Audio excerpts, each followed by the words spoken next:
Good morning and happy Friday. I am so glad it is Friday.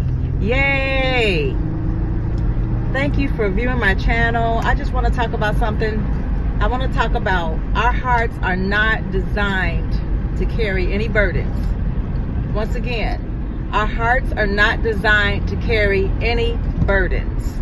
If there is anything putting any burden on your hearts, if there is a loved one, or if there is just something in general in life, in this life, that is causing trouble, that is causing depression, that is causing you pain, that is causing you disappointment, that is bringing doubt, that is taking away your hope, that is taking away your peace, give it to God. Cast your cares to Him. I cannot stress this enough.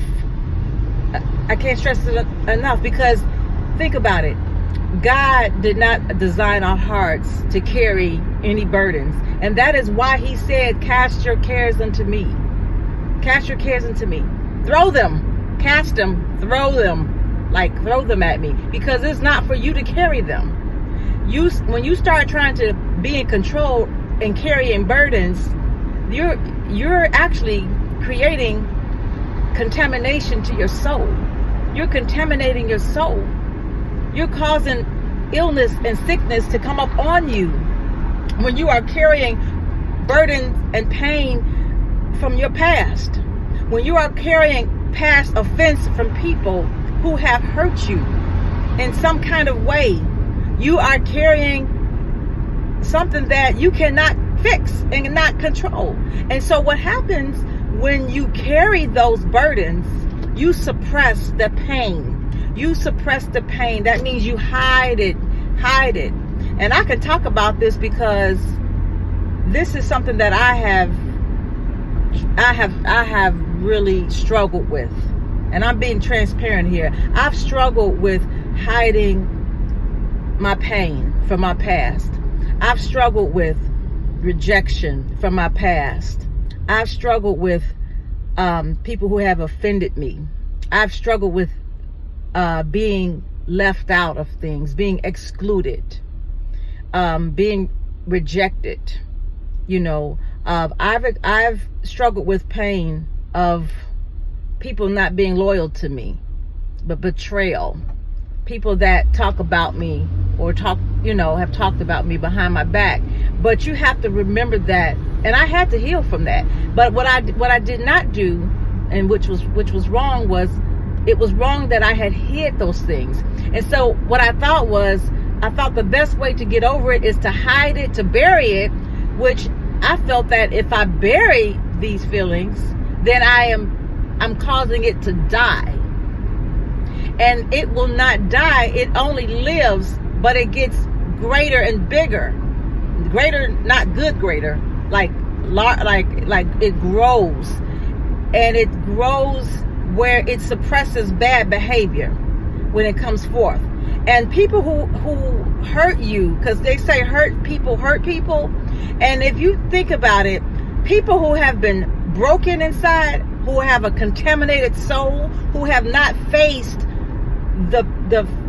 or afraid to face the pain because they don't want to relive that feeling. They don't want to feel it. They don't want to feel that pain. So they have numbed themselves.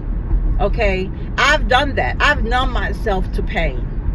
I've done that. And it only makes it worse. It only makes it worse because you become a terrible person. You become a bad character. You don't want to hold on to depression, because depression brings negative thoughts to your mind, and it actually makes you feel like you're nothing inside, and it brings depression and oppression, and it brings other deadly and destructive things to your mind about who you are and about yourself. But here's the thing, though: when your soul is contaminated, it is filled with bitterness. It is filled with resentment. It can be filled with jealousy. It can be filled with envy. And a person who has any contamination in their heart will either consciously or unconsciously hurt someone else. And when I say consciously hurt, consciously means I know what I'm doing. I know that I am hurting this person, and they are hurting you on purpose. There is an intent for them to hurt you. The attack is against you for whatever reason, because they are angry with you for whatever reason, and that they feel like you deserve the attack. Okay? And a person who subconsciously, unknowingly hurt you is a person who is hurting you from a broken part in their life, a broken part in their soul. Their soul is broken. So what they do is they attack you, and you are the one that they are attacking, because this is who they feel, and that most times is the closest people to you that usually attack you. They're the closer ones to you, unfortunately. And so, when that happens, you have to give these people to God. But what you must do, and the Bible speaks on that, and that is in the book of Mark 7, the 7th chapter. I believe it is the 18th. When we think about the chapter in the Bible, in the book of Mark, the 7th chapter, and I believe it's the 18th through the 23rd verse, it talks about pretty much if you have a conflict or offense and that you have to resolve with someone. If there's an alt, it says you have with someone. Alt meaning a conflict, an issue that you have with someone. It is better to go to that person in private and try to resolve that issue with them in private. And when you communication is important, very important when it comes to resolving the issue. So if you are able to communicate with that person, and that person accepts the communication and is able to work out the conflict, then now you have created that peace. Now you have resolved the matter. However, when you have not been able to resolve that issue, if that person rejects you or is not willing to resolve that issue, if that person is not willing to communicate with you, then you cannot go to the next step. And in that chapter, it does talk about bringing somebody else, a third party in, to help resolve the issue. And of course, if that person that has a conflict with you or the offense with you, if they still refuse, to resolve that issue with you, then it mentions also about going to the congregation, the church. Now, if the church is trying to resolve the issue, the matter with you and the offense, or the person who created the offense, or if this person who have made the offense towards you, if this person still has not resolved the matter after getting the church involved in it, then you have to just leave them alone. You have to be in peace, but you still have to love them. You have to be at peace and you have to move forward, but you still have to forgive and you have to love them regardless of who was right or wrong. But you still have to have your peace. And that is what you are responsible for. That is why it is important to guard your heart. Now, there might be a situation where you don't have anyone, a third party, to go to help resolve the conflict. But as long as you have tried to resolve this issue, you went to this person in private, you've asked this person to forgive you, even if you didn't feel that you were at fault, you still ask them to forgive you anyway, because you're trying to resolve and create peace. And if that person does not accept your forgiveness, if that person does not want to resolve the issue, you have to leave them alone, because you, my dear, my friend, you are responsible for your peace. Okay? Peace. Peace. You must go ahead and love them, show respect, love them, but you do not have to be in their face. You do not have to put yourself in their, in their pathway. You don't have to force yourself. You don't have to impose yourself on a person. But you do have to love them, because Christ says you have to love them and you have to forgive. And if you don't forgive, God, God is not able to accept you into his kingdom. So you have to forgive. It is like a requirement. You have to forgive no matter what.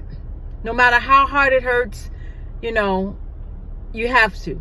And so you have to go to God in prayer. For in any matter, any matter, you have to go to God in prayer. Because you cannot allow the baggage and the mess and the conflict and the pain to resonate in your soul, in your spirit. And here it is, it creates you know, it sits there as a root. You can't allow that. It's painful. You want to cry, you gotta cry. You must cry it out. You must talk to God about it. When you don't have anybody to talk to God about it. Pray to God about it. Deliver the person to God. Hand them over to Jesus. Go to the foot of the cross and give that person to God. That is all you can do, because you've told God, look, I've done all that I was supposed to do. If you can't even get a person to communicate with you, you know, you can try to talk to somebody, and then you're trying to express yourself, and then they are so numb to believing that they are always right that they cannot even hear you. That what you're saying is irrelevant. What you're saying is senseless. What you're saying is vain to them, because for one thing, they don't understand you, okay, because they don't feel that they're wrong. They're not willing to listen to what you're saying. They're not willing to acknowledge the way you felt, your feelings. They're not able to even respect your feelings, because you're not supposed to even say the things that you're saying, because the truth hurts. And that's most times a person that is not able to accept, you know, things that they really believe that it is an issue, but you're not supposed to be the person to call these issues out. So therefore you're wrong. You're deceived, and you don't have God in you, is pretty much the way the person will feel. So therefore you get shut down, and instead of it being a restoration in the communication, it becomes an argument. And once it becomes an argument, let it go, because once it's an argument and you're trying your best to express yourself, all it does is trigger, you know, more anger, and it escalates. So do not even bother to go any further. You have to just love them, respect them, but just, you know what? You're going to have to say bye-bye to them. Go your own way. And it's painful. It hurts, because a lot of times it's close loved ones, it's close friends, it could be a spouse. But you have to have your peace. You have to have a peace of mind. Okay? Because the enemy will come to destroy your mind, and he will use anybody he can, anything, to try to destroy you. So I'm just here today to bring you some encouragement, and I truly hope that I have encouraged you in some way. Just stay with God. Continue to pray to God. If you have some issues going on and you don't understand it, ask God to give you understanding. Ask God to give you revelation. Ask God to resolve your issues. We don't know everything. We don't know. We weren't born to know everything. Some things God give us to experience for a reason. Sometimes the conflict that you have is for a purpose. You have these things in your life for growth. Sometimes you have to go through it in order to help somebody else go through it. You have to be an experience. You have to experience these things in order for you to give a testimony of how you have overcome. And you will overcome as long as you have God in control, because you cannot be in control, because those burdens, once again, are not your burdens to carry. They belong to God. And it is your responsibility to give them over to God. And it's your responsibility to cast your cares unto the Lord. Be blessed, be encouraged, and have a wonderful weekend. Love you.